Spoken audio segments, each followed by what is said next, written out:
केंद्र सरकार 130वां संविधान संशोधन लेकर के संसद में आई है। इसमें प्रधानमंत्री, मुख्यमंत्री और केंद्र सरकार और राज्य सरकारों के मंत्री सभी अगर किसी मामले में 5 साल या 5 साल से अधिक सजा के मामले में इम्प्लीकेट होते हैं और पुलिस उन्हें गिरफ्तार कर लेती है तो 30 दिन के अंदर उन्हें इस्तीफा देना होगा, अन्यथा फिर उनसे इस्तीफा ले लिया जाएगा। इस अनोखे बिल पर बातचीत करने के लिए हमारे साथ संविधानविद और सुप्रीम कोर्ट के एडवोकेट ज्ञानंद सिंह जी साथ में हैं। कैसा बिल है ये और इसके क्या निहितार्थ निकाले जा सकते हैं, क्या परिणाम हो सकते हैं इसके? देखिए, बिल बहुत अच्छा है, डेमोक्रेसी के लिए बहुत अच्छा है, क्योंकि एक पीपल में जो नेताओं के लिए जो रिस्पेक्ट है वो बढ़ेगा और उनका जो विश्वास है सिस्टम में वो भी बढ़ेगा। लेकिन जहाँ तक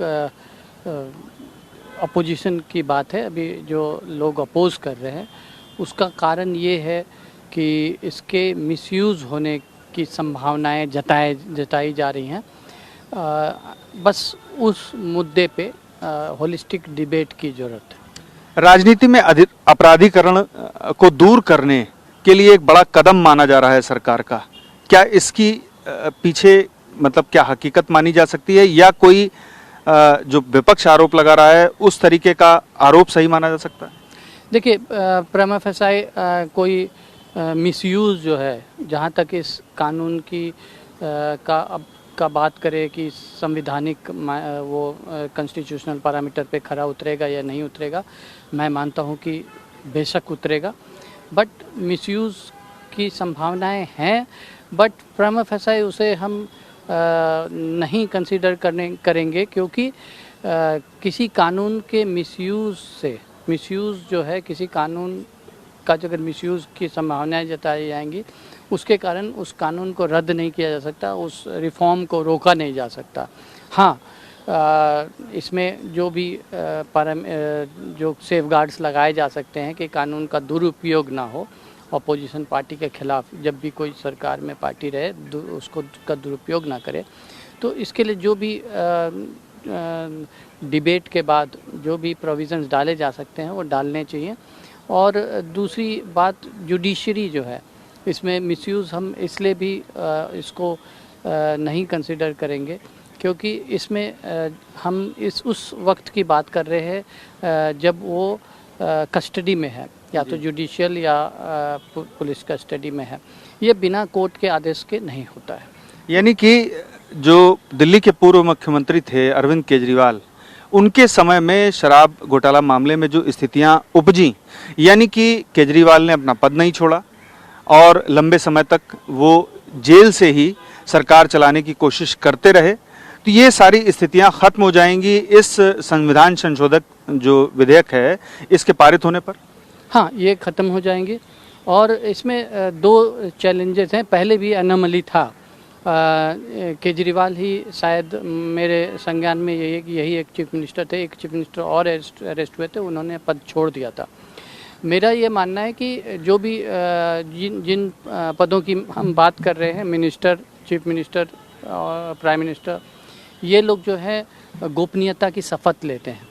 तो गोपनीयता की शपथ लेने के बाद जेल से एडमिनिस्टर करना बिना उस ओथ को वायलेट किए हुए नहीं किया जा सकता, क्योंकि जेल से जो भी आप फैसला, कैबिनेट जो भी फैसला लेती है, कैबिनेट मिनिस्टर हैं, तो आप अगर कुछ रिटन नोट या कुछ वहाँ से बाहर कम्युनिकेट करते हैं तो वो संभव नहीं है।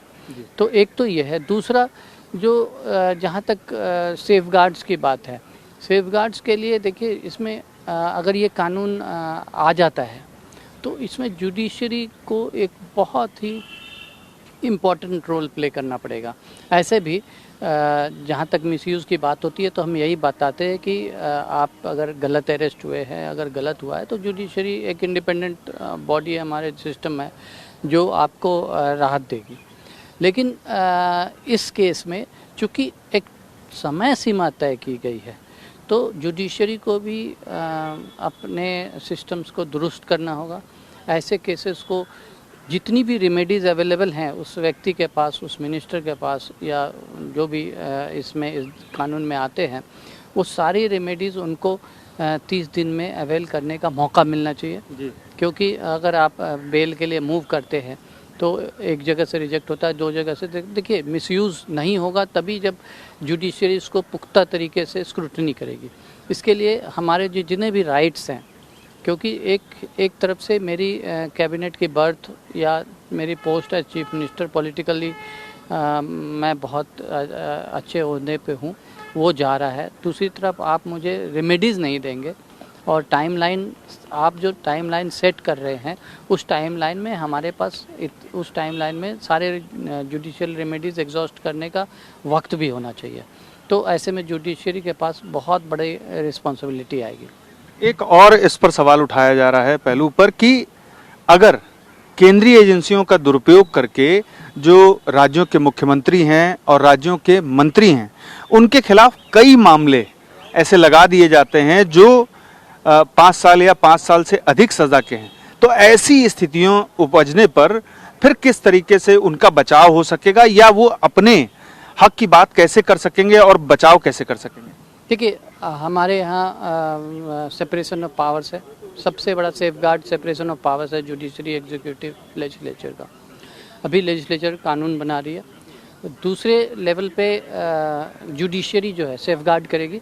अगर आपके ऊपर आरोप है तो आप उसे झूठा साबित करेंगे और आपको अगर बेल के एंटाइटल्ड हैं तो आप बेल ले लेंगे।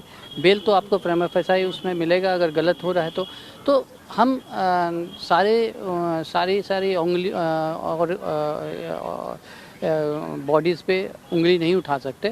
अगर गलत है तो जुडिशरी इंटरवीन करेगी और करना चाहिए।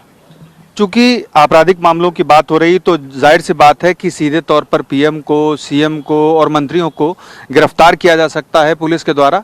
क्या इसमें भी कोई अनुमति जैसी जो प्रोविज़न है, ऐसा कोई प्रोविज़न है आपराधिक मामले पर? देखिए, इन्वेस्टिगेशन और प्रोसिक्यूशन के सैंक्शंस की ज़रूरत होती है और जब वो पार्लियामेंट के अंदर हैं तभी भी उनको प्रोटेक्शन है। ऐसे कुछ इम्यूनिटीज़ हैं जो सेफगार्ड्स हैं, इम्यूनिटीज़ से ज़्यादा इसको सेफगार्ड्स बोलेंगे, वो हैं, वो इस्तेमाल करेंगे। लेकिन क्रिमिनल लॉ से कोई भी वंचित नहीं है। कोई भी अगर क्राइम करता है तो एक्सेप्शन नहीं है। यानी सीधे तौर पर गिरफ्तारी की जा सकती है ऐसे मामलों में जबकि 5 साल या 5 साल से अधिक सजा का हो। भ्रष्टाचार जो prevention of money laundering act है उसमें जो सुप्रीम कोर्ट का जो फैसला है उससे इतर। हाँ, जहाँ जिन केसेस में कॉग्निजेबल ऑफेंस होगा, कोर्ट से वारंट लेंगे तो ऐसे केसेस में अरेस्ट कर सकते। लीगली जहाँ भी अरेस्ट करने का प्रावधान है वहाँ वो अरेस्ट करेंगे। अरेस्ट के लिए कई जजमेंट्स भी आए हैं, आपको कुछ उसको जस्टिफाई करना होता है। उन प्रावधानों के बीच में सबको समन्वय करते हुए अरेस्ट किया जा सकता है। एक और अंतिम सवाल, चूंकि अभी ये विधेयक भेज दिया गया है ज्वाइंट पार्लियामेंट्री कमेटी को और अब वो विचार करने के बाद सदन को वापस भेजेगी, कितनी स्ट्रेंथ चाहिए होगी इस संविधान संशोधन के लिए? और एक सदन चूंकि लोकसभा हो गया, फिर राज्यसभा है, और कितना वक्त लग सकता है सबके बीच में? देखिए, कमेटी की रिपोर्ट आएगी, उसके बाद गवर्नमेंट उसमें अमेंडमेंट भी कर सकती है। जो भी सुझाव आएंगे गवर्नमेंट के पास डिस्कशन है वो अमेंड करेगी। उसके बाद मेजॉरिटी जो है 2/3 मेजॉरिटी से संविधानिक अमेंडमेंट जो है, बट फॉर फ्यू जैसे स्टेट के बाउंड्रीज ये सब सिंपल मेजॉरिटी से पास होते हैं। अदरवाइज़ वो 2/3 मेजॉरिटी से पास होना होगा, तभी ये कानून, ये संविधान में अमेंडमेंट होगा। हमसे बात करने के लिए बहुत बहुत शुक्रिया। तो आपने सुना कि ये कानून राजनीति से अपराधीकरण को खत्म करने की दिशा में एक अहम कदम है, लेकिन बात यह है कि अभी ज्वाइंट पार्लियामेंट्री कमेटी विचार करेगी, उसके बाद सदन में आएगा। जब 2/3 बहुमत से इसे पारित कर देगी संसद, उसके बाद राष्ट्रपति से अनुमति मिलेगी, तभी ये कानून बनेगा। लेकिन ये सरकार का एक अहम कदम है। पीयूष पांडे, TV9 भारतवर्ष, नई दिल्ली।